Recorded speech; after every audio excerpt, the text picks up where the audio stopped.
Salut à tous et à toutes. Dans cette vidéo, on va faire notre première application ASP.NET Core. Cette fois-ci, on va utiliser Visual Studio au lieu de Visual Studio Code. Parce que dans Visual Studio, il y a des petits outils qui on ne verra pas nécessairement au début, mais au fur et à mesure, on va les voir, puis ça va nous faciliter un petit peu la vie pour créer du code et créer des vues, etc. Donc, lorsque vous ouvrez Visual Studio, il va vous demander qu'est-ce que vous voulez faire, puis là, tu vas aller chercher créer un projet. Là, selon la configuration de ton Visual Studio, tu vas voir les différents types de projets que tu peux créer. Celui que tu dois aller chercher, c'est Application Web ASP.NET Core. Si vous ne le voyez pas chez vous, par exemple, c'est probablement que ton installation de Visual Studio, quand tu l'as installé, tu n'as pas coché que tu voulais faire du web. Donc, au pire, vous pouvez le réinstaller, retélécharger l'exécutable, puis il va vous demander est-ce que tu veux rajouter des morceaux à la place de le désinstaller, puis tu vas faire oui, puis là tu pourras aller chercher tout ce qui est rattaché au web. Donc c'est lui, c'est qu'on va prendre. Attention de prendre le core et non la version que c'est marqué ASP.NET. À la place de core, c'est marqué .NET Framework. .NET Framework, c'est pour la version seulement sur Windows. Nous, on fait du ASP.NET Core qui marche sur Windows, Linux et Mac. Donc on va prendre ce choix-là. On fait suivant. Là, on doit donner un nom à notre projet. Fait que, par exemple, je vais l'appeler exemple. Puis là, vous choisissez où est-ce que vous voulez le mettre sur votre ordinateur. Moi, dans mon cas, je me suis fait un dossier. Donc, je vais le mettre ici. Et c'est tout. Fait que le nom de mon projet et l'emplacement. Passant, le nom du projet va servir comme l'espace de nom par défaut à toutes les classes. Donc, c'est comme le namespace racine. On fait créer. Et là, on attend quelques secondes, minutes. Et là, Visual Studio va te proposer, OK, veux-tu partir d'un template ou pas? Nous, dans notre cas, on veut comprendre un peu plus comment que ça marche. Fait qu'on ne partira pas d'un template déjà fait, un modèle déjà fait comme lui ou lui. On va plutôt utiliser le modèle vide et on va décocher l'option qui s'est marquée configurer pour HTTPS. Donc, on va décocher ça. On prend le vide, vraiment le strict minimum, et on fait créer. Là, Visual Studio va générer le projet, ça va prendre quelques secondes.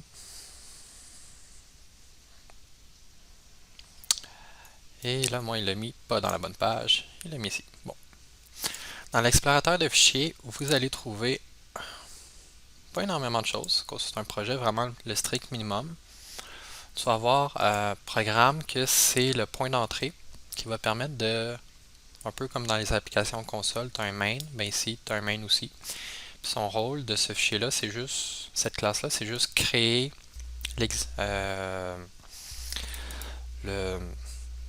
l'exécutable, faire rouler l'application finalement. Fait qu'il va la builder puis il va la rouler. Rien de plus. Ça, on ne jouera pas vraiment avec ce fichier-là. Le deuxième fichier qu'on va trouver, qui est peut-être un peu plus intéressant, c'est le fichier Startup. Startup, c'est un peu la configuration de base de comment on veut que l'application fonctionne. Entre autres, il y a deux fonctions. Il y a Configure Service puis Configure. Configure Service, ça va servir à rajouter des services qu'on va utiliser. Fait que c'est quoi des services? Ça peut être par exemple, je veux utiliser MVC. Ok, fait que tu vas le rajouter ici. Tu veux utiliser différents mécanismes, tu pourrais les rajouter ici. Le configure, lui, à quoi que ça va servir? C'est définir lorsqu'une requête rentre, qu'est-ce qui doit s'exécuter. L'ordre des éléments ici va quand même être important. Puis également, ça, on va aller le changer un petit peu. Comme là, actuellement, si on regarde dans l'ordre, lorsque quelque chose rentre, bon, là, on a configuré qu'on utilise une page de Development Exception Page. Ça, c'est juste que nous, quand on est dans un environnement de développement, fait que ça va juste s'appliquer si on est dans un environnement de développement, ça va aller mettre des erreurs un peu plus jolies pour nous aider. Use Routing puis Endpoint, c'est rattaché au même principe. C'est faire en sorte qu'on puisse utiliser le mécanisme de routing et pouvoir mapper par exemple sur une certaine URL, comme par exemple le slash, ça veut dire si on accède au site sans mettre slash produit, slash quelque chose, donc la racine, qu'est-ce que je veux faire? Ici, on voit que ça fait juste écrire une espèce de Hello World, et c'est tout. On va lancer l'application pour voir ce que ça fait. Donc, j'ai fait Play en haut.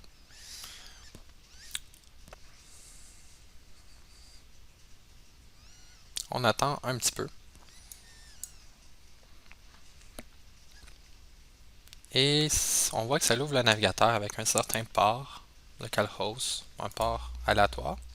Et on a le Hello World qui apparaît. Ici, c'est pas un document HTML, c'est vraiment juste, si on regarde, mettons, là j'ai fait F12, je vais ouvrir le network, je vais rafraîchir.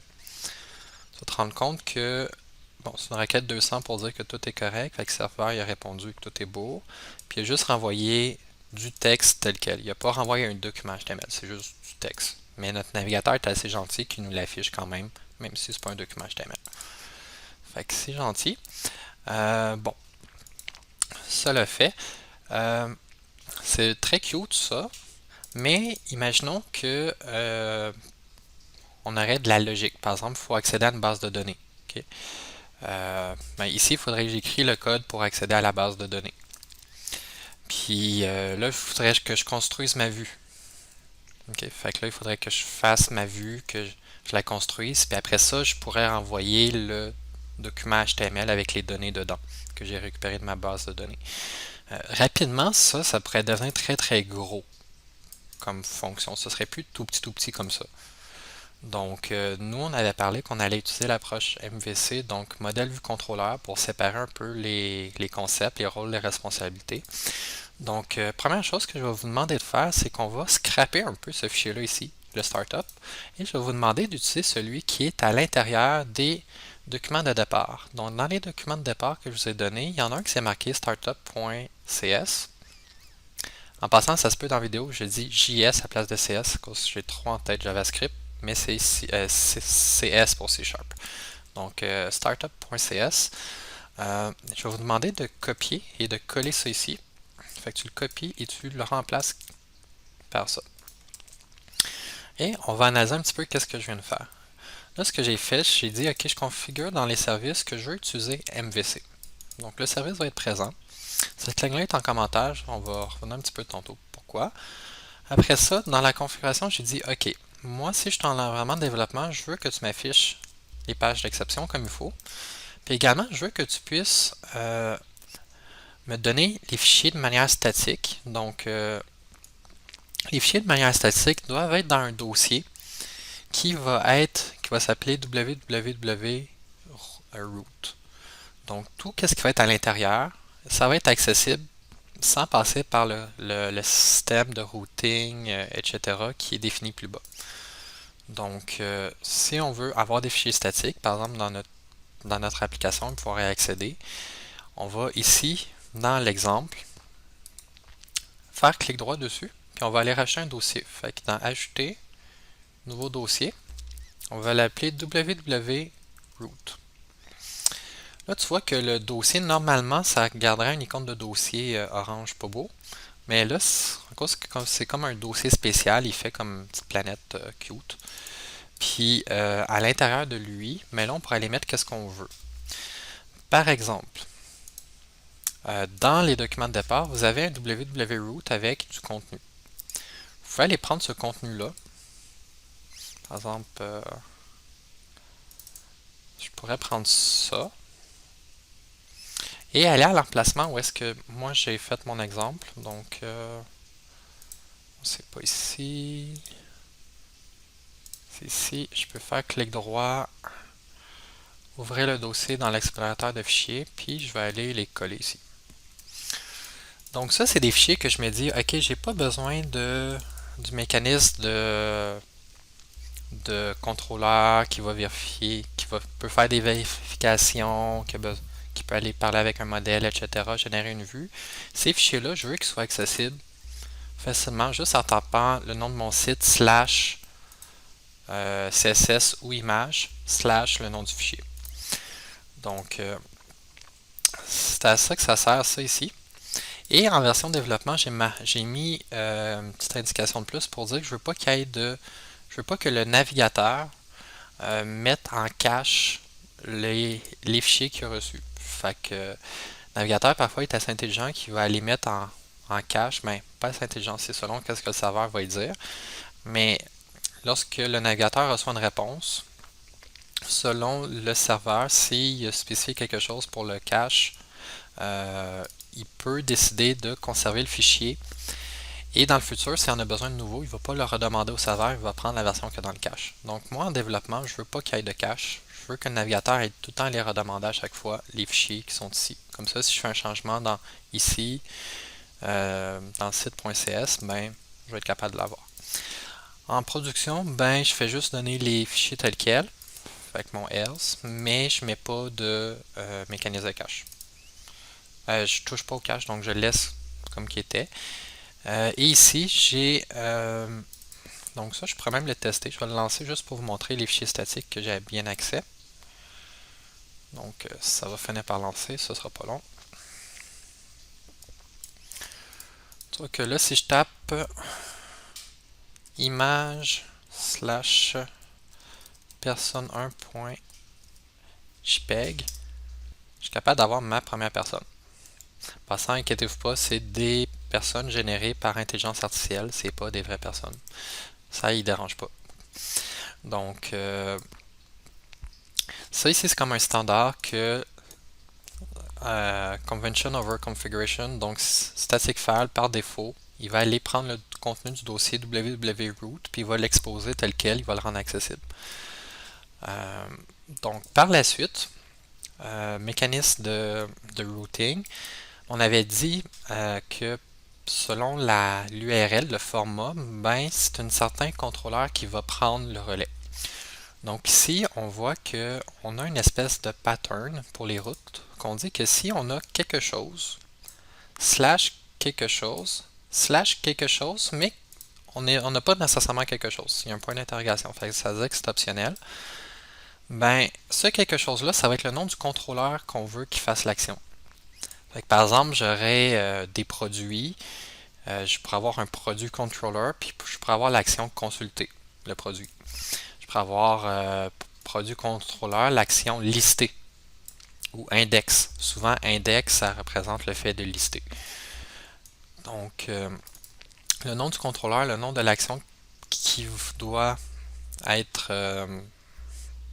appelé sur ce contrôleur-là et optionnellement un paramètre. Puis on voit que valeur par défaut pour contrôleur, ça va être le home et la valeur par défaut pour l'action, ça va être index. Donc si je ne spécifie pas de ID, c'est correct à cause qu'il est optionnel, mais si je ne spécifie pas de action, ben il va présumer que c'est l'action index. Fait que si je mets l'URL produit sans rien d'autre, sans tout ça, ben il va aller appeler l'action index de produit. Si je mets rien du tout, donc comme le slash de tantôt, ben il va considérer que c'est le contrôleur home qui doit être appelé, puis que ça doit être l'action index qui doit être appelée. Puis ici, il n'y aura pas de paramètres. Donc ça, c'est comme le pattern par défaut. Il est possible d'en définir plusieurs patterns. Puis c'est le dernier pattern. Les patterns vont s'exécuter dans l'ordre. Puis dès qu'il y a un pattern qui match l'URL, ben il va faire l'action, il va déléguer au contrôleur en question. Donc ça, c'est un petit peu tout pour ici. Qu'est-ce qu'on va faire? On va aller créer des dossiers.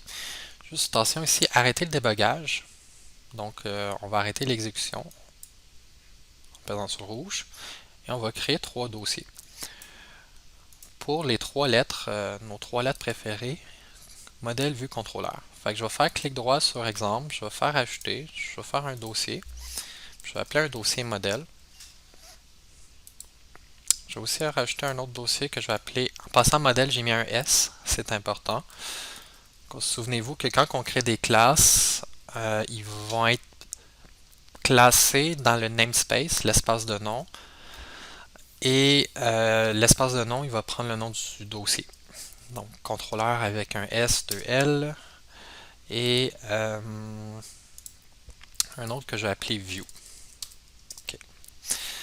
Première chose que je vais faire, je vais aller créer un contrôleur qui va s'appeler home, parce que si on voit que par défaut, si je mets l'URL vide, c'est un URL juste avec un slash, l'URL de défaut d'un site, ben il devrait essayer de tomber sur le contrôleur home. Fait que je vais faire ça. Je vais faire un clic droit sur contrôleur. Et dans Ajouter, je vais avoir une option spéciale. Contrôleur ici. Là, mon contrôleur il va me demander, veux-tu utiliser un modèle quelconque? Puis là, nous, on veut apprendre un petit peu. Fait qu'on va prendre un contrôleur MVC vide. Fait que vraiment, le modèle le plus boboche. On fait Ajouter. Là, il va te demander le nom. Puis ça, c'est Convention over Configuration euh, dans les applications MVC. Ben, c'est tout le temps le nom ASP.NET Core MVC. C'est tout le temps le nom de ton contrôleur suivi du mot controller. Fait que si je vais l'appeler Home Controller, je pourrais avoir Produit Controller, je pourrais avoir Dresseur Pokémon Controller, mais ça finit tout le temps par Controller. Je fais Ajouter.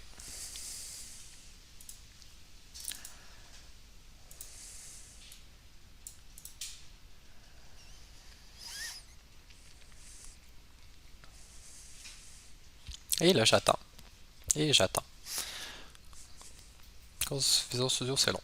Ça se peut que sur l'ordi à l'école, c'est plus rapide, ou chez vous. Je crois que j'ai un ordinateur qui date de longtemps. Bon, donc, ça crée une classe HomeController qui est mise dans l'espace de nom Controllers, qui marche le même nom de dossier. Il y a 2 points controller. Fait que ça, en gros, vous n'avez pas encore vu l'héritage, c'est plus tard dans le cours de Prog 2, mais ça veut juste dire que cette classe-là, c'est un contrôleur. Fait que ça va avoir des fonctionnalités d'un contrôleur par défaut. Donc, éventuellement, vous allez un peu mieux comprendre ça. Pour là, c'est pas important. Et on voit qu'on a notre première action qui est représentée par une méthode. Le nom de l'action ici, ben, le nom de la méthode, ça correspond au nom de l'action. Fait que là, c'est index. On avait vu dans Startup que par défaut, c'est home index qui va être appelé si je ne spécifie pas de contrôleur d'action, etc. Donc ici, on voit que ça retourne une vue. Fait qu'un contrôleur, c'est supposé de traiter en fonction de la requête reçue, faire un petit traitement, aller chercher des données au besoin, puis retourner une vue en conséquence. Là, nous, on va enlever ça pour l'instant, puis on va juste voir que ça marche. Fait que il y a plusieurs sortes de résultats qu'un contrôleur peut renvoyer. Donc, une vue, c'est une sorte de résultat possible. Nous, on va essayer de retourner à la place juste un contenu, puis on va marquer action index. Juste voir est-ce que ça marche. Ça, c'est juste retourner une chaîne de caractères, finalement, qui contient ça ici. On va lancer, puis on va regarder. Normalement, je devrais voir action index apparaître. Normalement. Ouais, ok. Donc tu vois, là j'ai l'URL vraiment de base. J'ai pas slash quelque chose. Mais si je marque par exemple slash home, ça me donne la même chose. Parce que si vous vous souvenez ici, si je ne spécifie pas l'action, par défaut, il va prendre l'action index. Mais je peux aussi spécifier l'index. Ça revient à la même chose. Ou je peux rien spécifier, puis il va prendre home index. Comme ça ici. Donc le mécanisme de routing par défaut, c'est ça. On pourrait faire différemment. Pour là, on va rester avec ça. Donc, ok, j'ai fait une première action. Je vais essayer d'en faire une deuxième, puis une troisième. Tiens, on va faire la chose suivante. Je vais arrêter le débogage. Je vais copier cette ligne-là ici. Ben, ces lignes-là, la méthode. Je vais la coller plus bas. Je vais appeler ça action 2. Puis action 2, puis action 3. Je vois que ça marche bien. Action 2, action 3. On pourrait être gentil ici, on va mettre un action 1. Donc, je sauvegarde. Juste voir qu'on est capable de bien voir ces chaînes de caractères-là, sans problème.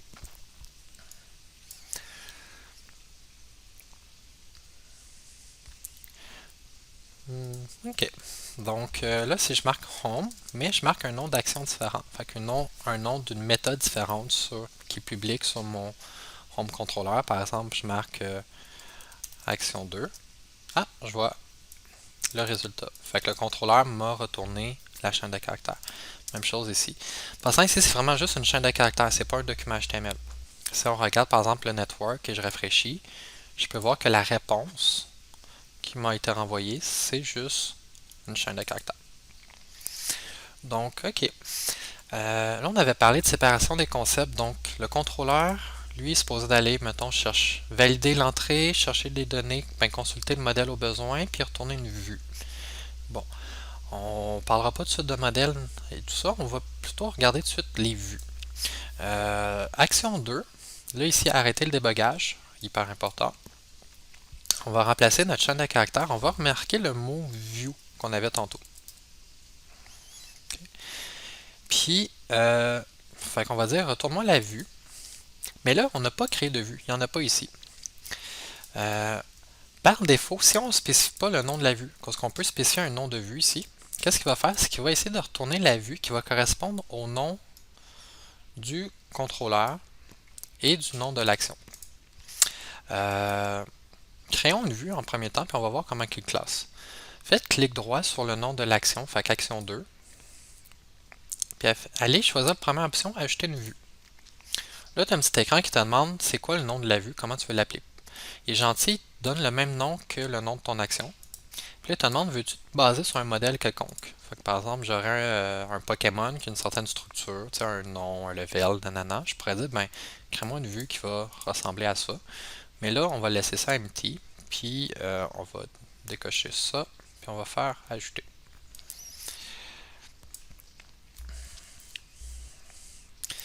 Fait que là, Visual Studio est en train de me créer un document qui va être un fichier, une vue, qui aura l'extension CS-HTML pour C# HTML. Là-dedans, on va avoir la structure suivante. Okay. Là, on va enlever ce petit code-là ici. Il nous a fait un document HTML avec juste la structure par défaut. Et là, ici, je peux aller écrire du code. Mais je peux aller écrire quelque chose. Par exemple, la vue de mon action 2. Okay. Je vais faire la même chose avec mon action 3 ici. Je vais plutôt retourner une vue que juste du contenu.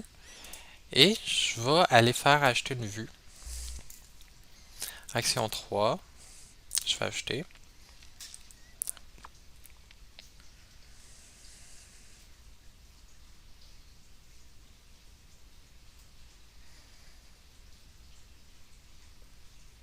On va finir par y arriver. On va enlever le petit bout de code en haut. Ça en passant, c'est du code C#, mais on va voir ça dans pas très très long. Et on pourrait faire la même affaire ici. Là, ici, on avait marqué je suis mon action 2. Ben, ici, je vais marquer je suis mon action 3. OK. On va relancer ça, puis on va voir ce que ça donne jusqu'à date.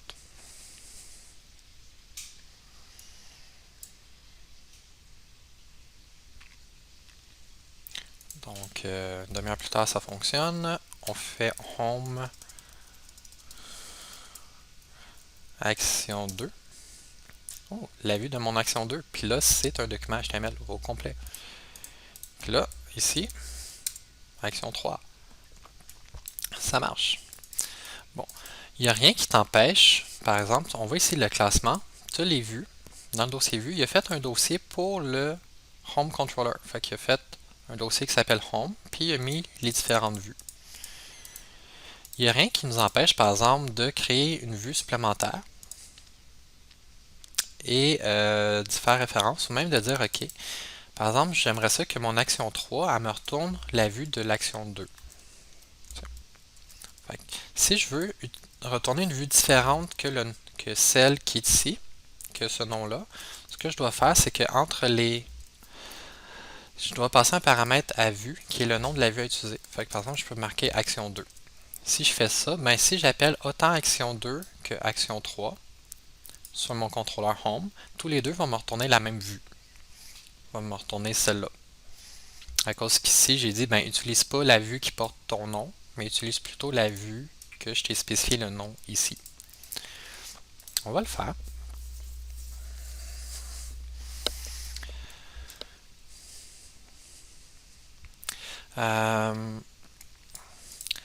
Autre chose qu'on va regarder aussi dans pas long, tu vois, action 3, maintenant ça me retourne la vue de l'action 2.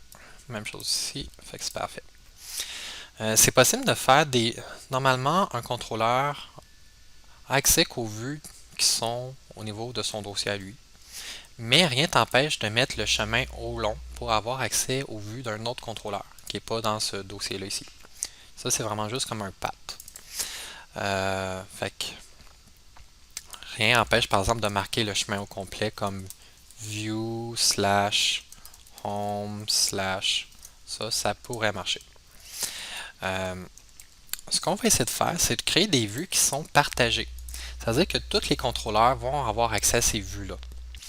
Par exemple, je vais faire un clic droit, je vais faire ajouter, je vais faire un nouveau dossier, puis je vais faire un dossier qui s'appelle shared. Fait que par convention, qu'est-ce qui est dans shared du dossier view? N'importe quel contrôleur peut dire OK, retourne-moi quelque chose qui fait partie de shared. Par exemple, on va aller dans shared et on va faire ajouter une vue. On va l'appeler mon gabarit. On va le laisser tel quel.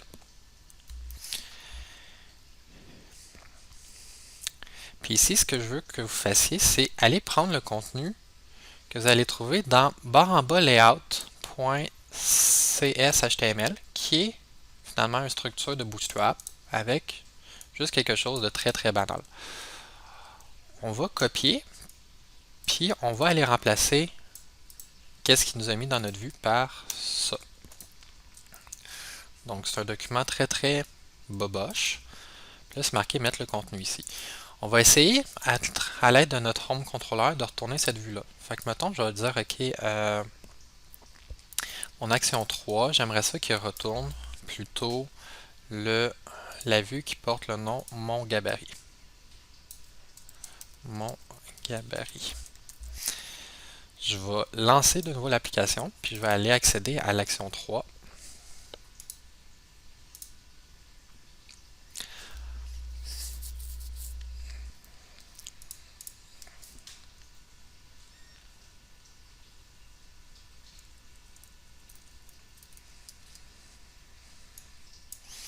Là, on voit que mon contrôleur a retourné cette vue-là. Bon, c'est cute. Là, moi, qu'est-ce que j'aimerais faire? C'est faire en sorte que ces deux... J'aimerais ça finalement ne pas répéter toute la structure de mon site web.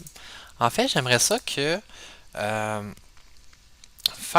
ma vue, ce soit une composition de plusieurs vues ensemble. C'est-à-dire, ben ça, ce serait mon layout principal, fait que le layout de ma page. Et sur peu importe laquelle des deux vues que je tombe, sur action 2 ou action 3, j'aimerais ça que finalement ça se ramasse ici et que ça se ramasse aussi ici. Mais j'aimerais ça tout scraper ça puis scraper ça. Ainsi, ça va être plus facile à maintenir mon site par la suite. J'aurai juste ma structure générale qui va être ici. Donc, ce qu'on va faire, on va scraper tout ce qui ne nous intéresse pas. On va l'enlever. Comme ça. On peut peut-être faire un petit paragraphe juste pour faire cute. Bon. Et on va faire la même chose pour l'action 3. On va aller ici, puis on va scraper tout. On va mettre un 3. Donc, j'ai sauvegardé.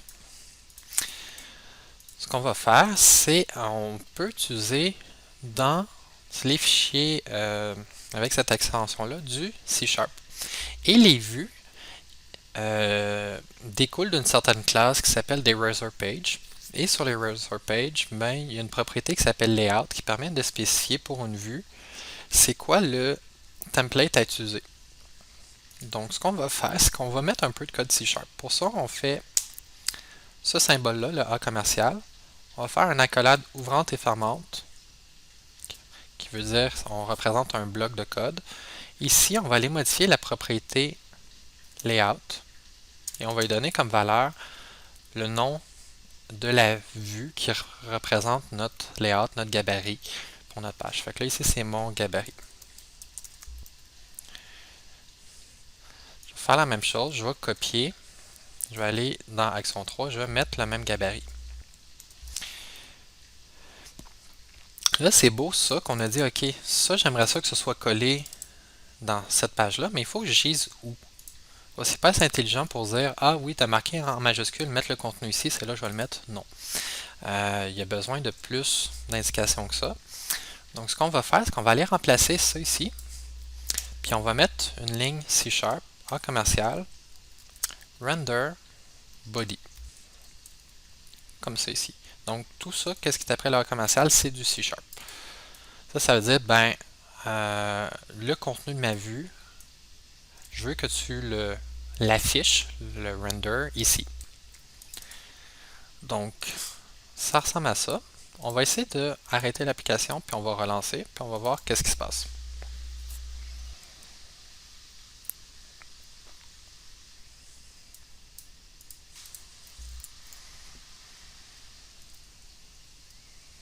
Fait que là, je vais aller faire mon action 2. Oh, ok, c'est cute, c'est cute. Mon premier site avec le nom de mon action, et je fais la même chose. Qu'est-ce qui s'est passé ici?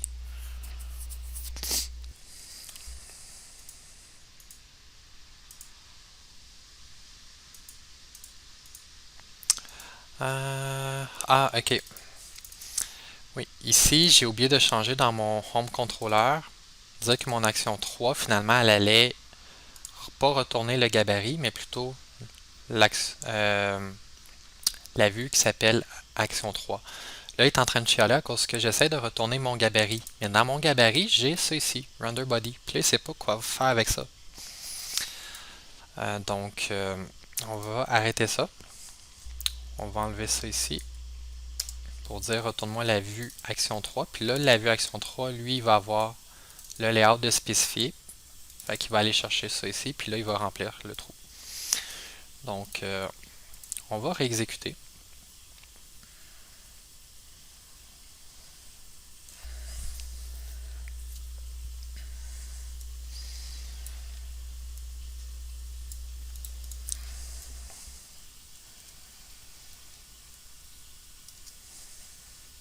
Cool, fait que action 3 marche.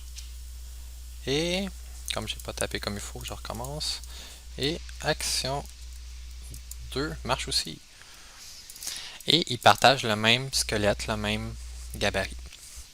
Donc, c'est tout pour cette vidéo-ci. On va continuer dans le même exemple dans la prochaine vidéo.